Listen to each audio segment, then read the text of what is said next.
नमस्कार साथियों। आज जिस बात को लेकर आपके सामने आई हूं वो बहुत संवेदनशील मामला है और हमें इस विषय पर बहुत ही ध्यान से और सोच समझकर बात करने की जरूरत है, क्योंकि हम जानते हैं कि हमारे सामने जो बैठा है वो हमें लड़ाने के लिए बैठा है और उनके खेल को समझना बेहद जरूरी है। हाँ, ऐसा होता है कि कई बार लगता है कि जो दिख रहा है वो कुछ और है और जो हो रहा है वो कुछ और है, पर कई बार हम इस बात को समझ भी नहीं पाते हैं। और आज मैं बात कर रही हूँ प्रेमचंद अग्रवाल के इस्तीफे की। प्रेमचंद अग्रवाल जी का इस्तीफा आया है, लेकिन इसका मतलब ये नहीं हो जाता, कतई नहीं हो जाता कि सब चंगा है। नहीं, सब चंगा नहीं है, क्योंकि ये पूरी की पूरी चाल में हम फंस गए तो हम भाजपा के सामने फेल हो जाएंगे। और वो कैसे होंगे? बिल्कुल अच्छा हुआ कि प्रेमचंद अग्रवाल जी के ऊपर दबाव डाला गया और उन्होंने इस्तीफा दिया। मगर आप जानते हैं कि भारतीय जनता पार्टी खुद कहती है कि हम 24/7 365 डेज चुनावी मोड में रहते हैं। इसका मतलब जानते हैं क्या है? इसका मतलब ये है कि यहां पर झालमेल है, यहां पर घालमेल है, और अब जो ये घालमेल चल रहा है उसका पर्दाफाश करने का वक्त आ गया है। और ये पर्दाफाश कैसे होगा?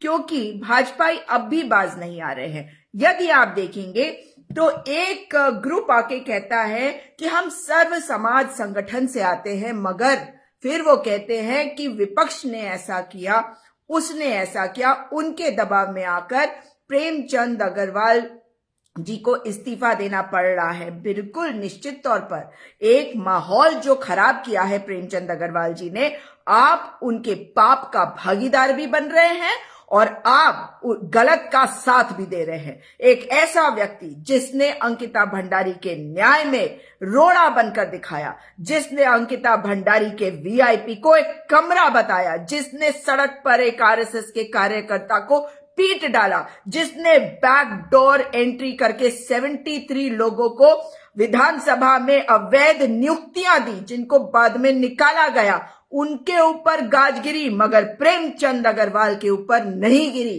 क्या ये केवल उन लोगों की गलती थी? मजबूरी में इंसान क्या नहीं करता नौकरी के लिए। आप जानते हैं ना कि कितने लोग गए अमेरिका, जिनको बेड़ियों में बांधकर वापस लाया गया है हिंदुस्तान। आप मुझे बताइए मेरे साथियों, मेरे उत्तराखंड वासियों, आप मुझे बताइए कि क्या आप केवल उनकी गलती को मानेंगे या उनकी मजबूरी को समझेंगे? मगर प्रेमचंद अग्रवाल जी के ऊपर जब सवाल उठे तो उन्होंने कहा कि मैंने किया तो किया, वो नियम कायदों के हिसाब से किया। नहीं, नियम कायदों के हिसाब से नहीं किया। आरएमएस नाम की एक कंपनी जो उत्तर प्रदेश की है, उनसे ये बैकडोर एंट्री करने के पहले एक एग्जाम करवाया था उन्होंने, जब वो विधानसभा के अध्यक्ष थे। मगर उन्होंने उन लोगों को जो रिजल्ट आया था उसके ऊपर नहीं नियुक्तियां दी। इन्होंने 73 अन्य लोगों को नियुक्तियां दी और बाद में उसको निरस्त कर दिया गया। आऊंगी मैं बाद में महेंद्र भट्ट जी के ऊपर, आऊंगी मैं बाद में रितु खंडूरी जी के ऊपर, आऊंगी मैं बाद में मुख्यमंत्री पुष्कर सिंह धामी जी के ऊपर। लेकिन पहले तो ये बताइए कि ये गलत किया उन्होंने या नहीं। गलत का साथ कभी नहीं देना चाहिए। जो गलत होता है वो हमारे ही तो समाज से निकल के आता है, वो भी हमारा ही कोई होता है। लेकिन अगर गलत का साथ दोगे तो वो आपका शोषण अवश्य करेगा, उसका अहंकार अवश्य बढ़ेगा। और अभी आपने देखा होगा कि प्रेमचंद अग्रवाल जी की एक वीडियो आई रोते हुए। मुझे कोई सिंपैथी उनसे नहीं है। क्यों? क्योंकि रोते हुए एक आंसू नहीं गिर रहा था। किसी ने देखा वो आंसू गिरते हुए? तो आप मुझे बता दीजिए, बताइए कि किसने देखे उनकी वीडियो में आंसू? वो रो रहे हैं। वो तो गंगा मैया के पास जाकर भी कैमरों के सामने नाटक नौटंकी कर रहे थे। और जो गलत होता है, जैसे आपके घर में अगर कोई बच्चा गलत होगा उसको आप सिखाएंगे या उसका कवर अप करेंगे, और तो अगर कवर अप करेंगे तो बड़े होकर तो वो गलत करेगा ही, क्योंकि उसे पता है कि वो बच गया। उसी प्रकार से अगर कोई मंत्री है, कोई नेता है, तो उसे तो और भी सही तरीके से काम करना चाहिए। मगर ये तो अहंकारी। आपको याद करा दूं कि जब विधानसभा की बैकडोर नियुक्तियों का मामला बाहर आया, उसके बाद उन्होंने क्या किया? उसके बाद उन्होंने 74 ट्रांसफर्स करे थे, ट्रांसफर। ये कोई विपक्ष, कोई आम आदमी ने नहीं किए थे, वो उन्होंने किए। और किसी आम आदमी ने इस पर सवाल नहीं उठाए। जानते हैं किसने सवाल उठाए? मुख्यमंत्री पुष्कर सिंह धामी जी ने, क्योंकि उन्होंने वो 74 ट्रांसफर्स इमीडिएटली निरस्त कर दिए। इस समय प्रेमचंद अग्रवाल जी कहां थे? ये मैं 2.5 साल पुरानी बात बता रही हूं आपको। प्रेमचंद अग्रवाल जी को जर्मनी भेजा हुआ था, जर्मनी गए हुए थे वो, सरकार ने उन्हें भेजा था जर्मनी, और पीछे से जो उन्होंने ट्रांसफर करे उनको निरस्त कर दिया गया था। अब आप मुझे बताइए कि जो गलत है उसे सजा मिलनी चाहिए, या आप उनके साथ खड़े होकर पूरे समाज की बातें करने लगेंगे? कितनी घटिया सोच किसी की हो सकती है। ये पहाड़ प्लेन बंद करिए। इस तरह की बातें हम सबको जो है एक अफेक्ट करती है, हम सबके ऊपर एक सवाल उठाती है। जानते हैं क्यों? क्योंकि हम सब उत्तराखंड वासी है। यही भाजपा चाहती है, यही भाजपा का ओरिजिनल प्लान था। मैं पहले दिन से कह रही हूं कि इनका इस्तीफा तो होगा ही। जब जब मुझे लोगों ने कहा कि इनका इस्तीफा नहीं होगा, मैंने कहा कि इस्तीफा होगा। और जानते हैं क्यों कहा? क्योंकि पहली बात तो यह है कि ये वित्त मंत्री है। हर फाइनेंशियल जो ट्रांजैक्शन है वो इनकी नजरों के सामने से गुजरता है, और फाइनेंशियल ट्रांजैक्शंस में जो भी गड़बड़ घोटाला है वो इन्हीं के हाथ से पास हुआ होगा। और ये जानते हैं कि अब कुछ मैटर्स ऐसे हैं जो बाहर निकलने वाले हैं। पहली बात ये। अब आ जाते हैं दूसरी बात पे। आप ये तो मानते हैं ना कि भारतीय जनता पार्टी के ऊपर वैश्य समाज ने बहुत सारे सवाल उठाए थे, और वो इसलिए क्योंकि पुनीत मित्तल हो, अनिल गोयल हो या अन्य लोग हो, और खास करके सिद्धार्थ अग्रवाल हो, जो बहुत मेहनत करते हैं भाजपा के लिए, उनको टिकट नहीं दिया ना। सौरभ थपलियाल जी को दिया ना टिकट। तो जब टिकट उन्होंने वैश्य समाज के किसी व्यक्ति को नहीं दिया तो लोग उनसे नाराज थे। प्लीज इस बात को समझिए। वैश्य समाज के लोग, बनिया समाज के लोग, जो ट्रेडर्स हैं, जिनके ऊपर आर्थिकी डिपेंड करती है, और उत्तराखंड में भी ऐसा ही है क्योंकि वो बहुत मेहनती लोग होते हैं और बिल्कुल मेहनत से कार्य करते हैं, और किसी भी राज्य की, और खास करके हमारे राज्य की अर्थव्यवस्था में उनका बहुत बड़ा योगदान है। और जब उनके किसी व्यक्ति को आगे नहीं बढ़ाया गया तो क्या नाराजगी नहीं हुई? हुई थी नाराजगी। इसीलिए मुख्यमंत्री जी ने जब नगर निकाय के चुनाव थे तो जाकर मुलाकात करी थी वैश्य समाज के लोगों से, उनके संगठनों के थ्रू उनसे बातचीत करी थी, क्योंकि वे जानते थे कि वे नाराज है। और ये नाराजगी इतनी ज्यादा थी कि लोगों को, क्योंकि भाई आपके चुनाव के समय में भी कौन देता है चंदा? वही देता है जिसके पास पैसा है। जिसके पास ज्यादा पैसा है वो ज्यादा पैसा देता है पॉलिटिकल पार्टीज को।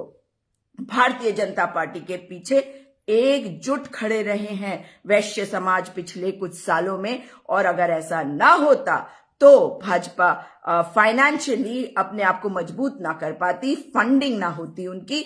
और क्योंकि लोग ही तो देते हैं ना पैसा किसी भी पॉलिटिकल पार्टी को, और तभी वो चुनाव में बहुत मजबूत स्थिति में रहते हैं। मगर क्या ऐसा होने वाला था इस बार के चुनाव में? नहीं। अब आने वाले चुनाव में डैमेज कंट्रोल करने के लिए इन्हें पता था कि हमें जो वैश्य समाज नाराज है उनको अपनी तरफ करना पड़ेगा। और प्रेमचंद अग्रवाल जी के इस इस्तीफे से वो सब एकजुट होकर उनके पीछे खड़े हो गए, क्योंकि ऐसी सिचुएशन बनाकर दिखाई गई है। लेकिन ऐसा है नहीं। ऐसे बहुत से लोग हैं जो अग्रवाल, गोयल, गर्ग, सिंघल, मित्तल, जिनसे मैं, गुप्ता, जिनसे मैंने बात करी है, और वो ऐसा नहीं सोचते। लेकिन उनका भी मानना है कि जो नाराजगी थी भारतीय जनता पार्टी से वैश्य समाज की, बनिया समाज की, वो एकदम खत्म करने के लिए भी ये किया गया है। इसलिए बहुत ज्यादा खुशी मत मनाइए। अगर आप सोच रहे हैं आपकी जीत हो गई है तो ये पार्शियल जीत है, क्योंकि जब तक हम अपनी बहनों को, अपने भाइयों को ये नहीं समझाएंगे कि हम सब एक हैं और हम सब एकजुट नहीं होंगे, तब तक आप जीते नहीं हैं, क्योंकि विभाजन की राजनीति करने में, नफरत को फैलाने में भाजपा कामयाब हो गई है। क्योंकि अगर आज एक मैं ऐसा वीडियो देखती हूँ जिसमें कोई व्यक्ति कह रहा है कि हमने कभी पहाड़ वालों को ये नहीं कहा, कोई आके कहेगा कि हमने प्लेन वालों को ये नहीं कहा, तो ये टोटली गलत होगा और ये नफरत की राजनीति का असर हम पे होगा। इसकी सजा प्रेमचंद अग्रवाल जी को मिलनी चाहिए। देखिए, वैचारिक मतभेद हो सकते हैं, लेकिन इसका मतलब ये नहीं होता कि पर्सनली हम किसी से नफरत करने लगते हैं। वैसा ही है प्रेमचंद अग्रवाल जी के साथ भी। अगर प्रेमचंद अग्रवाल जी अहंकारी हो गए क्योंकि उन्हें सत्ता प्राप्ति हो गई, तो वो जनता के कारण हुई सत्ता प्राप्ति, लेकिन अहंकार तो उनका अपना है ना, वो नामंजूर होना चाहिए। जागरूक बनिए, आप समझिए इस बात को कि किसी भी नेता मंत्री को अधिकार नहीं है कि वो अहंकारी बने, क्योंकि उसका काम है आपकी सेवा करना। और अगर वो गलत करे तो ये आपका धर्म और आपका कर्म है कि आप उस बात को उठाए और उन्हें बताए कि लोकतंत्र में अगर हमने आपको ऊपर सर माथे पे रखा है, ऊपर चढ़ाया है, तो नीचे पटक भी सकते हैं। यही लोकतंत्र की खूबसूरती भी है। इसमें अगर लोग आपस में लड़ने लगेंगे तो भाजपा की जीत होगी, ऐसा मत होने दीजिए।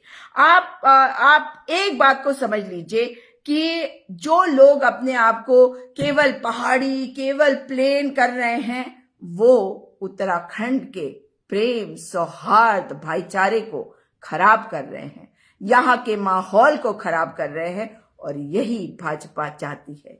यहां पे वो जानते हैं कि हिंदू मुसलमान ज्यादा काम नहीं करेगा, और यहां पर उन्होंने ये भी सोचा था, उनके दो गोल हैं, एक शॉर्ट टर्म, एक long term. Short term goal है कि 2027 के चुनावों के लिए वो डैमेज कंट्रोल करे, एक, और दूसरी बात, जो एंटी इनकम्बेंसी उनके खिलाफ पहाड़ों में है, उसको वो सोच रहे थे कि मैनेज कर लेंगे, जो ऐसा नहीं हुआ। और जो नीचे का इलाका है जहां उनको सीटें जो हैं, कुछ सीटें विपक्ष को गई हैं, वो सोच रहे थे कि वो विपक्ष के खिलाफ उनके फेवर में काम करे, क्योंकि एंटी इनकम्बेंसी उनके खिलाफ भी तो होगी जो अभी वहां से विधायक हैं। मगर साथ में एक लॉन्ग टर्म गोल भी है। लेकिन उसके पहले समझ लीजिए कि शॉर्ट टर्म गोल में एक खास चीज है। प्रेमचंद अग्रवाल जी की हरकतों की वजह से, उनके अहंकार की वजह से, उनके गुस्से की वजह से, उनके अभद्र व्यवहार की वजह से, उनके बोलने के तरीके से, जैसे उन्होंने राज्य आंदोलनकारियों के साथ बोला था, उसके कारण उनके खिलाफ एंटी इनकम्बेंसी बहुत ज्यादा थी उनके क्षेत्र में, जिसको खत्म करने के लिए वो पहले दिन से इस्तीफा देने को तैयार बैठे हुए थे। वे चाहते थे कि वो इस्तीफा उनको देना पड़े, मगर उनकी पार्टी में जब तक उन्हें कहा नहीं जाएगा तब तक वो करेंगे नहीं, और इसीलिए उसको चरम पर वो ले गए ताकि लोग उद्वेलित हो और फिर ऐसा माहौल बन जाए जहां लोगों का ध्रुवीकरण हो जाए। इसलिए समझिए बात को और होशियार रहिए। अगर किसी ने गलत किया है, वो किसी भी समाज का क्यों ना हो, वो कोई पहाड़ का व्यक्ति हो, कोई प्लेन का व्यक्ति हो, वो साउथ का कोई व्यक्ति हो, नॉर्थ का हो, नॉर्थ ईस्ट का हो, उससे क्या फर्क पड़ता है। जिसने गलत किया उसको सबक मिलना चाहिए। इसका मतलब ये नहीं कि पूरे समाज को कटघरे में आप खड़ा कर रहे हैं, आप तो स्वयं को कटघरे में खड़ा कर रहे हैं। जब ये सर्व समाज वाला कोई गुर्जर जी थे जो कह रहे हैं कि हम देहरादून बंद करेंगे, आप कैसी बातें बोल रहे हैं। भाजपा ही हैं, क्योंकि कहते हैं कि विपक्ष वालों ने किया और ये सरकार ऐसे करी, पर वो विपक्ष, आपका विपक्ष कौन है? अगर आप सर्व समाज के हैं, आप तो कहेंगे कि आपकी सरकार है, उन्होंने ऐसा नहीं किया।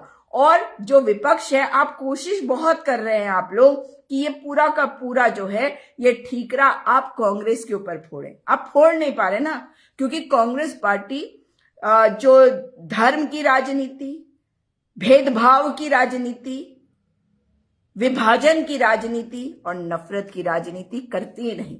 इसलिए बार बार जब आप कहते हैं तो उन लोगों को कहते हैं जिनका कोई राजनीतिक अस्तित्व उत्तराखंड में नहीं है, चाहे वो उत्तराखंड क्रांति दल हो, चाहे वो ये जो यूट्यूबर्स निकल के आए हैं वो हो, चाहे वो लोग हो जो सडनली बीजेपी के कहने पर ही एक थर्ड फ्रंट बना रहे हैं, इनका क्या राजनीतिक अस्तित्व अभी है? कल का कोई कुछ नहीं कह सकता, जनता किसी को भी चुन सकती है, और ये मतलब ये बात में कोई शक नहीं है, और इस बात के ऊपर मैं कोई सवाल नहीं उठा रही हूं। लेकिन अगर इस शॉर्ट टर्म गोल में वो कामयाब हो रहे हैं, उनकी वजह से जो उन्होंने बी टीम खड़ी करी है, क्योंकि आम आदमी पार्टी के साथ उनके डिफरेंसेस हो गए, तो अब आम आदमी पार्टी नहीं आएगी, वरना आम आदमी पार्टी को आगे किया जाता है। ये जो थर्ड फ्रंट उन्होंने बनाया है, ये इसी के कारण से किया गया, क्योंकि ये थर्ड फ्रंट वाले, इनके तो जो लीडर साहब है वो ऐसी वीडियो पोस्ट करते हैं जिसके लिए उनके ऊपर एफआईआर होनी चाहिए। एक झूठी वीडियो पोस्ट करते हैं डेमोग्राफी चेंज के लिए, और डीजीपी महोदय से मेरा निवेदन है कि इनके खिलाफ एफआईआर करिए, वरना कंप्लेंट देंगे हम रिटर्न। और विपक्ष के ऊपर सवाल क्योंकि ये नहीं उठा पा रहे, इसलिए विपक्ष कर रहे हैं, कांग्रेस नहीं बोल रहे। और जो आपके साथ अगर उनका गुस्सा है, तो वो गुस्सा प्रेमचंद अग्रवाल के कारण से है, और अगर वो पूरे समाज को गाली दे रहे हैं तो वो भारतीय जनता पार्टी के कारण है, कमजोर सरकार के कारण है। इस कारण से नहीं है कि कि कुछ भी बोल सकते हैं, ऐसा तो कोई कुछ नहीं बोल सकता। एक पोस्ट डाल के देखिए जरा, मुख्यमंत्री के खिलाफ अभी जेल में भिजवा देंगे आपको। भेजा तो था वो आयुष नाम के एक लड़के को, आयुष रावत को, एक जने को गुरुग्राम से उठा के ले आए थे, मेरे ऊपर केस किया हुआ है।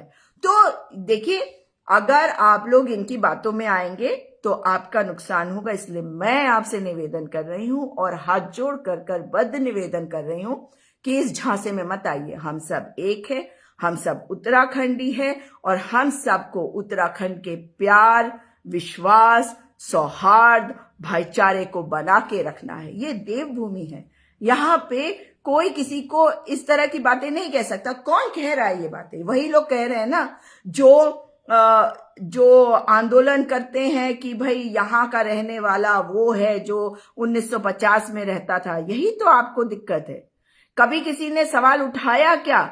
उसके अलावा विपक्ष में ये लोग अपने अस्तित्व की लड़ाई लड़ रहे हैं, और उनको भाजपा का सपोर्ट मिला हुआ है। इस कारण से वो ये माहौल खराब करने की कोशिश कर रहे हैं। आपने देखा कि होली वाले दिन किस तरह माहौल खराब करने की कोशिश करी गई, वो नाकाम हो गए।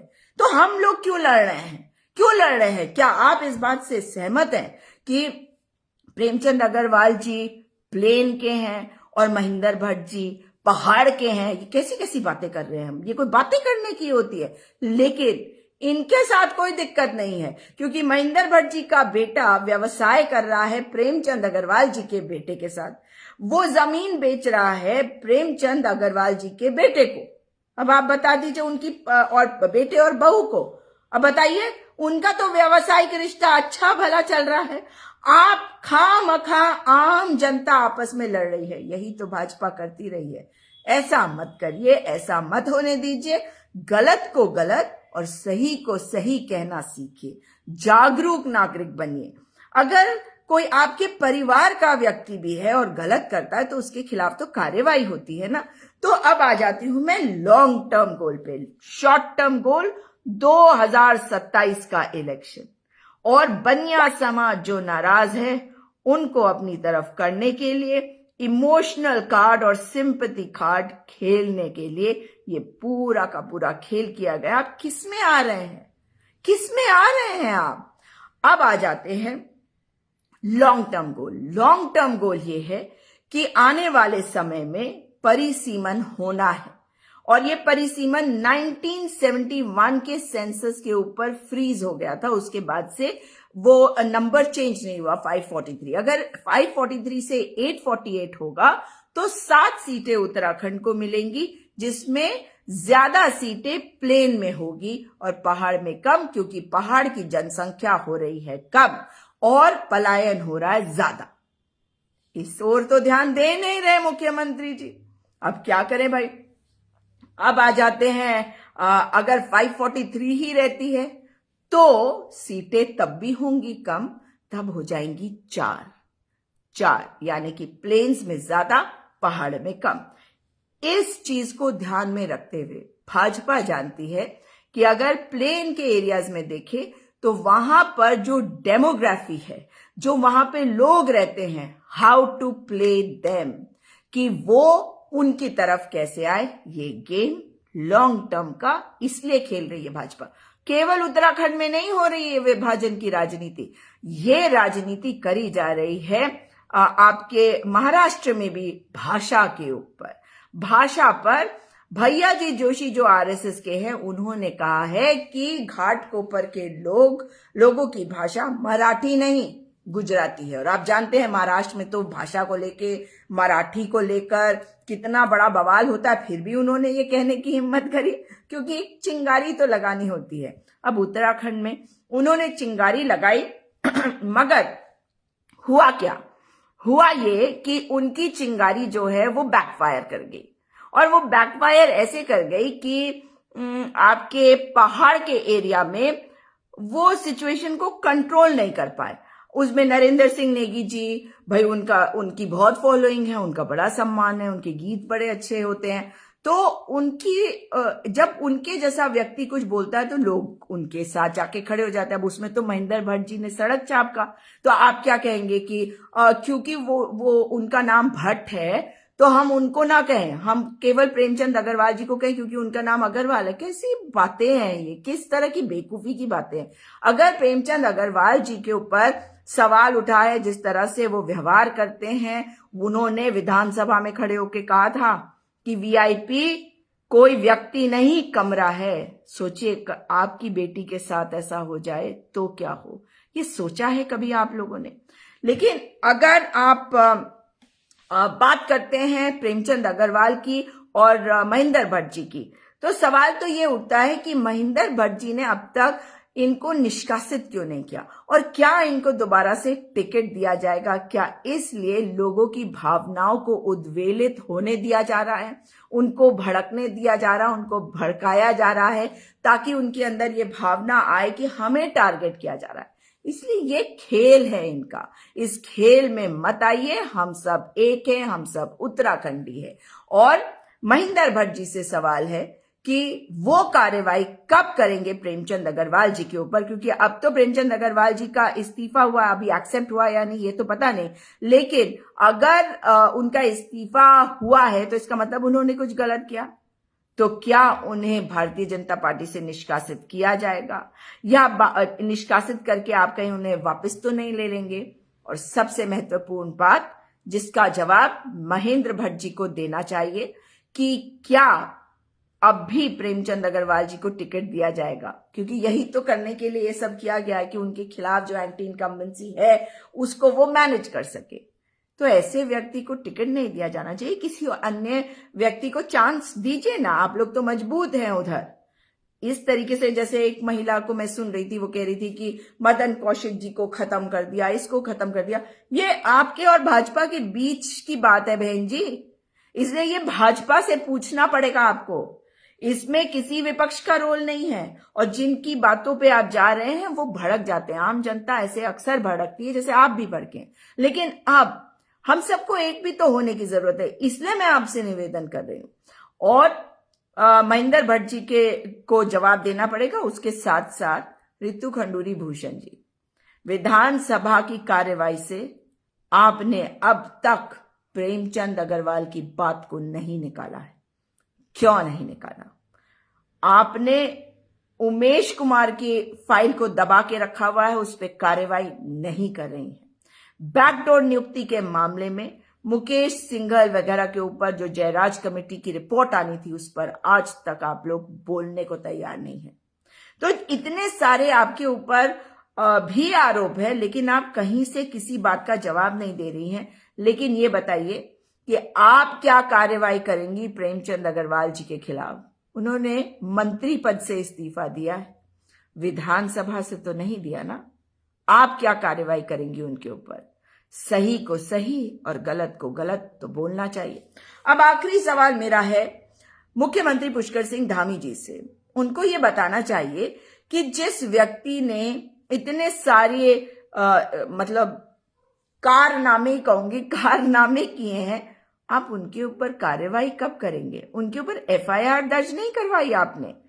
आप सरकार हैं, और सरकार है तो आपको कितने एफआईआर दर्ज करवा देने चाहिए थे। लेकिन अब इस्तीफे के बाद आप बताइए कि जिस व्यक्ति के कारण पूरे उत्तराखंड का माहौल खराब हो गया, पहाड़ प्लेन कर रहे लोग, कोई पता नहीं कौन सा संगठन बना के क्या मीटिंग्स हो रही हैं, कहीं पे कोई कुछ बोल रहा है, कानून व्यवस्था ध्वस्त है, बुरी तरह से ध्वस्त है। कहीं एक्सीडेंट हो जाता है, कहीं कुछ, उसकी तरफ तो किसी का ध्यान ही नहीं जा रहा। अरे मजदूर मर गए हमारे यहाँ, उनको क्या कोई कॉम्पनसेशन मिला है अब तक?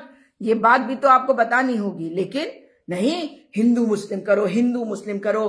कभी कोई आपकी विधायक आशा नौटियाल ने कितनी बेशर्मी से कहा है कि जो हिंदू नहीं है वो चार धाम में नहीं आएगा।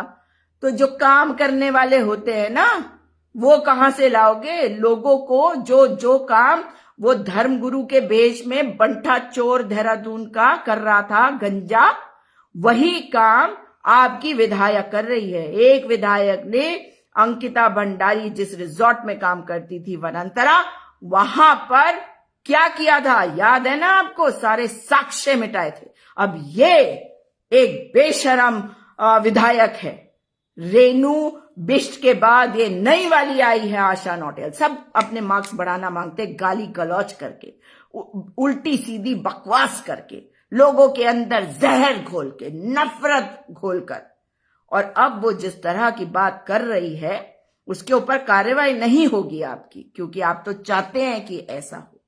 मगर ये तो बताना होगा, ये जो थर्ड फ्रंट बना है, और इस थर्ड फ्रंट में जिसको आप लोगों ने लीडर बनवाया है, मुख्यमंत्री पुष्कर सिंह धामी जी, एक वीडियो पोस्ट कर रहा है वो व्यक्ति अपनी आईडी से, और उसमें वो एक पुराना वीडियो अश्विनी उपाध्याय का पोस्ट कर रहा है, और वो नफरत फैलाने में अपना भरपूर योगदान दे रहा है, जैसे भाजपा कर रहे हैं। क्या कार्रवाई करेंगे आप उस पर? एफआईआर दर्ज नहीं करेंगे? कंप्लेंट देती हूं, करिए एफआईआर, करवाइए ना एफआईआर। या उसको खड़ा करना है नया छुट भैया अरविंद केजरीवाल बनाकर? उत्तराखंड की जनता को बेवकूफ न समझिए, जिसके कारण से UKSSC के पेपर लीक मामले में सीबीआई जांच ना हो पाई। कितने बच्चों का हौसला टूट गया, कितने बच्चों का भरोसा उसने तोड़ डाला। उस पर भरोसा नहीं करेगी जनता, क्योंकि वो जनता से अपने आप को अलग कर चुका है। वो अपने आप को राजनीतिज्ञ समझ रहा है, और केवल राजनीतिज्ञ बन जाने से कोई राजनीतिज्ञ नहीं होता। जब तक आप जमीन से जुड़े ना हो, जब तक आप लोगों की समस्याओं का हल ना करवाए, उनकी आवाज ना उठवाए, तब तक आप नेता नहीं बनते। इतना तो आपको पता ही होगा। जितने लोग मेरे साथ जुड़े हैं, सबसे यही निवेदन करूंगी, इस वीडियो को अधिक से अधिक शेयर करिए, क्योंकि मुख्यमंत्री जी को बताना होगा कि प्रेमचंद अग्रवाल के खिलाफ एफआईआर कब करवाएंगे। महेंद्र भट्ट जी बताना होगा कब निष्कासित कर रहे हैं प्रेमचंद अग्रवाल को भारतीय जनता पार्टी से, और ये वादा जनता से कब कर रहे हैं कि दोबारा से टिकट नहीं दिया जाएगा प्रेमचंद अग्रवाल को। रितु खंडूरी भूषण से सवाल है, उन्हें देना पड़ेगा जवाब कि विधानसभा की कार्यवाही से अब तक क्यों नहीं हटाया प्रेमचंद अग्रवाल का वक्तव्य, और उसके खिलाफ कार्यवाही क्या करी है आपने अब तक। ये सवाल हैं, ये सवाल जनता के हैं, और जनता जानना चाहती है कि उनके सवालों के जवाब आप लोग कब देंगे। दोबारा आपसे मुलाकात होगी। इस वीडियो को अधिक से अधिक शेयर करिएगा। राहुल गड़िया जी नमस्कार। जी नमस्कार शाहरुख जी, इस वीडियो को अधिक से अधिक शेयर करिए। मेरे दूसरे पेज में रीच रोकती गई है, इसीलिए ये नया पेज है। अधिक से अधिक लोगों को बताइए और इस पेज को फॉलो अवश्य करिए। दोबारा मुलाकात होगी। नमस्कार, जय हिंद, जय भारत, जय उत्तराखंड।